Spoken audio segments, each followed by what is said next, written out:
Salam damai dan sejahtera bagi kita semua. Sudah sekitar 3 minggu lamanya, channel Crusader Network membahas kekeliruan paling mendasar dari Konsili Vatikan II, yaitu dokumen Dei Verbum 8 yang mengajarkan evolusi sabda Tuhan. Tapi sejauh ini belum ada channel Katolik pendukung konsili yang menanggapinya. Tampaknya pembahasan Dei Verbum 8 ini menempatkan para pendukung Konsili Vatikan II, baik klerus maupun awam, pada posisi dilematis. Jika mereka ikut menanggapi, kemungkinan besar masalah ini menjadi ramai. Dan jika mereka gagal memberikan bantahan yang memadai, maka hasilnya justru semakin banyak orang Katolik yang sadar akan kesesatan Konsili Vatikan II.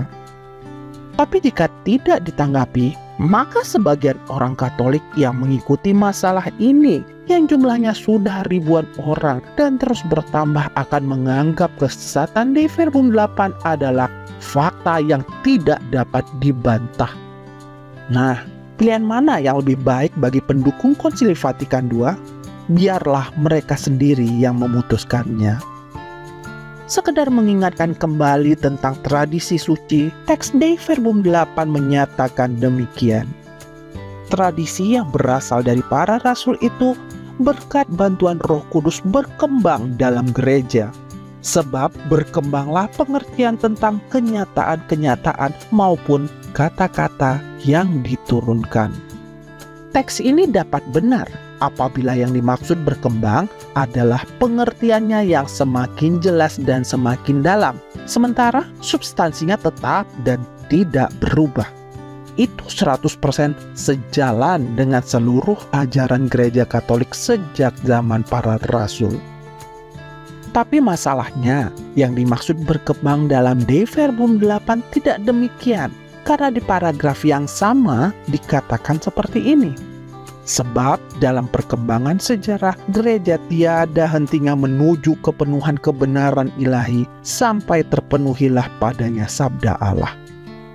Dengan demikian dapat kita simpulkan, Dei Verbum 8 secara implisit mengatakan bahwa tradisi suci yang diterima para rasul belum tuntas, dan dengan bantuan Roh Kudus masih terus berkembang hingga suatu saat, entah kapan, gereja akan menerima sabda Allah itu secara utuh. Singkatnya, Dei Verbum 8 mengajarkan adanya evolusi sabda Tuhan. Ini pelanggaran fatal terhadap ajaran gereja Katolik, sebab Rasul Paulus sendiri sudah menyatakan dengan begitu jelas dalam Galatia bab 1 ayat 8 dan 9 bahwa ajaran para rasul itu tidak boleh diubah. Rasul Paulus bahkan menyatakan hal tersebut disertai dengan kutukan terhadap siapapun yang berani mengubahnya. Dengan demikian, siapapun pendukung Konsili Vatikan II yang setuju dan ikut mengajarkan evolusi sabda Tuhan sesungguhnya sudah ada di bawah kutukan Rasul Paulus. Renungkan ini baik-baik jika Anda masih tetap nekat mendukung Konsili Vatikan II. Evolusi sabda Tuhan sama artinya dengan evolusi kebenaran. Dan evolusi kebenaran atau kebenaran yang terus berubah berarti menyangkal adanya kebenaran absolut yang tidak berubah. Selanjutnya, penyangkalan terhadap kebenaran absolut sama artinya dengan menyangkal Tuhan. Dengan demikian, sejak gereja Katolik menerima adanya evolusi sabda Tuhan melalui Dei Verbum 8, maka sejak saat itu, gereja Katolik mendukung konsili sesungguhnya mulai menyangkal Tuhan dan kebenarannya yang absolut, alias mulai masuk dalam proses kemurtatan. Atau dengan kata lain, evolusi sabda Tuhan dalam Dei Verbum 8 adalah pintu pembuka bagi proses kemurtatan besar yang sudah dinubuatkan dalam kitab suci. 2 Tesalonika 2 ayat 3. Kita tidak perlu membayangkan kemurtatan besar itu berupa penyangkalan terhadap iman Kristen dan menjadi ateis, atau orang ramai-ramai meninggalkan iman Katolik dan mengikuti agama lain, atau orang-orang Kristen menolak percaya Yesus Kristus sebagai Tuhan. Tidak harus seperti itu. Cukup dengan percaya pada evolusi sabda Tuhan seperti yang diajarkan oleh Konsili Vatikan II sudah membuat orang menolak ajaran iman para rasul yang tetap dan tidak berubah, dan dengan demikian menolak percaya pada Tuhan yang telah mempercayakan seluruh kebenaran yang utuh kepada gerejanya. Dengan alasan ini kita tidak perlu ragu untuk mengatakan bahwa Konsili Vatikan II adalah pembawa kemurtatan besar bagi gereja Katolik sesuai nubuat kitab suci. Lalu dari mana munculnya gagasan tentang evolusi sabda Tuhan? Munculnya ajaran tentang evolusi sabda Tuhan dalam De Verbum 8 tidak lain adalah keberhasilan dari bidat modernisme yang sudah dikutuk oleh Paus Santo Pius X dalam Pascendi Dominici Gregis, namun secara diam-diam terus berkembang di antara para teolog dan uskup-uskup liberal. Paus Santo Pius X menyebut modernisme sebagai gabungan semua bidat karena modernisme ini tidak menyerang pokok-pokok ajaran iman tertentu, tetapi mengajarkan konsep kebenaran yang terus berubah atau berevolusi sesuai perkembangan zaman. Tentang gagasan perlunya evolusi dalam gereja, Paus Santo Pius X mengatakan, evolusi dalam gereja itu sendiri dipupuk oleh kebutuhan untuk menyesuaikan diri dengan kondisi sejarah dan menyelaraskan diri dengan bentuk-bentuk masyarakat yang ada. Pascendi Dominici Gregis 26. Walaupun evolusi itu diusulkan oleh kaum modernis pendukungnya sebagai suatu kebutuhan bagi gereja, Paus Santo Pius X mengingatkan bahayanya.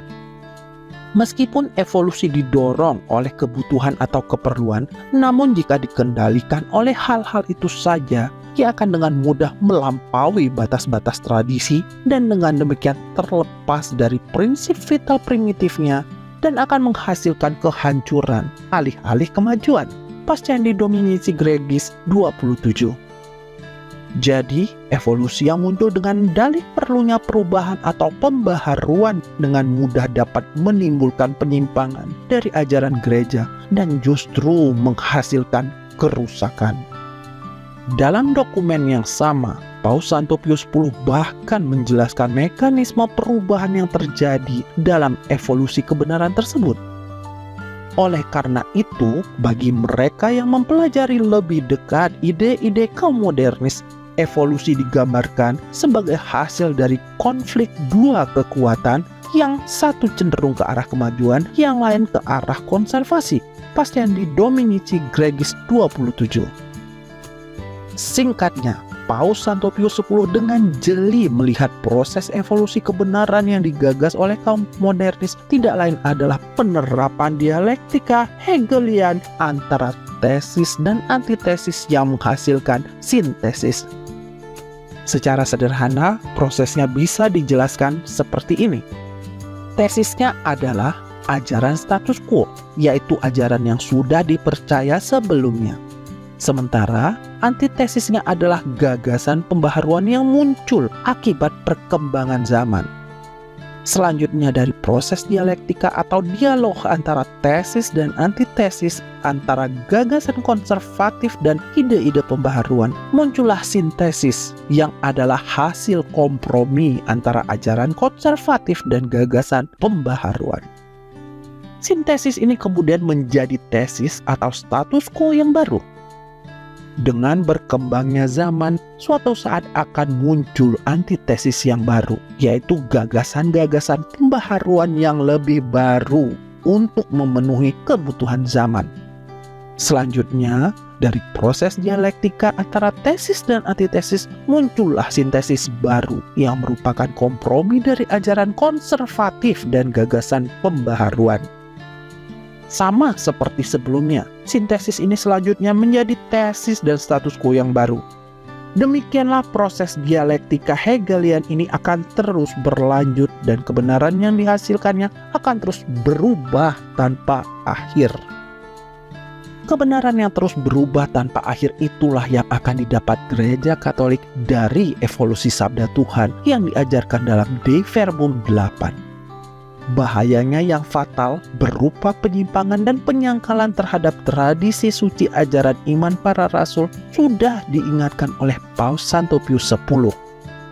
Tidak itu saja, keterlibatan awam yang didorong oleh Konsili Vatikan II juga sudah diprediksi sebelumnya. Kami telah mengamati, saudara-saudara yang mulia, pengenalan doktrin yang paling merusak ini akan menjadikan kaum awam sebagai faktor kemajuan dalam gereja. Pascendi Dominici Gregis 27. Paus Santo Pius X sudah memprediksi bahwa pada akhirnya modernisme akan menggunakan kaum awam sebagai alat penggagas perubahan yang merusak dalam gereja. Tepat inilah yang terjadi dalam Misa Blastera Novus Ordo, di mana keterlibatan kaum awam menjadi salah satu unsur yang penting. Adakah yang berani mengatakan Misa Blastera Novus Ordo berkembang semakin lama semakin baik? Faktanya, hal sebaliknya lah yang justru terjadi. Kerusakan yang sama juga akan terjadi dalam sinode untuk sinodalitas yang merupakan gagasan linglung dari Paus Fransiskus, di mana kaum awam secara aktif dilibatkan untuk memberikan berbagai usulan pembaharuan gereja. Dan lebih konyolnya, dalam sinode untuk sinodalitas bukan hanya kaum awam Katolik, tapi mereka yang sudah meninggalkan iman Katolik, bahkan yang beragama lain juga ikut ambil bagian dalam memberikan gagasan perubahan. Cukup dengan logika akal sehat dan belajar dari pengalaman keterlibatan kaum awam dalam liturgi Misa Blastera Novus Ordo, kita sudah bisa menebak akan seperti apa hasil dari sinode untuk sinodalitas nanti. Kekacauan mungkin adalah ungkapan yang cocok untuk menggambarkannya. Jadi, keterlibatan aktif kaum awam yang menjadi salah satu mantra Konsili Vatikan II sesungguhnya merupakan alat penting untuk memuluskan agenda kaum modernis dalam merusak gereja Kristus. Ironisnya, banyak orang Katolik yang menganggap keterlibatan awam yang sebenarnya merusak itu sebagai nilai positif dari Konsili Vatikan II. Akhirnya sekarang kita bisa menarik kesimpulan bahwa segala buah buruk Konsili Vatikan II yang begitu merusak gereja Katolik selama lebih dari setengah abad bermula dari ajaran Dei Verbum 8 tentang evolusi sabda Tuhan. Paus Santo Pius X sudah mengingatkan kita akan bahayanya, bahkan Rasul Paulus sudah mengutuknya dalam Galatia 1 ayat 8 dan 9. Itu pelanggaran fatal dan sekaligus kuda Troya bagi seluruh kerusakan di gereja Katolik yang akan membawa kita pada kemurtatan besar sesuai nubuat kitab suci. Dengan fakta ini, masihkah ada yang tetap nekat mendukung Konsili Vatikan II? Seperti yang dikatakan Rasul Paulus, sedikit lagi sudah menghamirkan seluruh adonan. Galatia 5 ayat 9 dan 1 Korintus 5 ayat 6. Maka cukup kekeliruan fatal Dei Verbum 8 sudah merusak seluruh dokumen Konsili Vatikan II dan membuatnya pantas untuk kita campakkan ke tempat sampah. Terima kasih atas perhatian Anda. Viva Cristo Rey.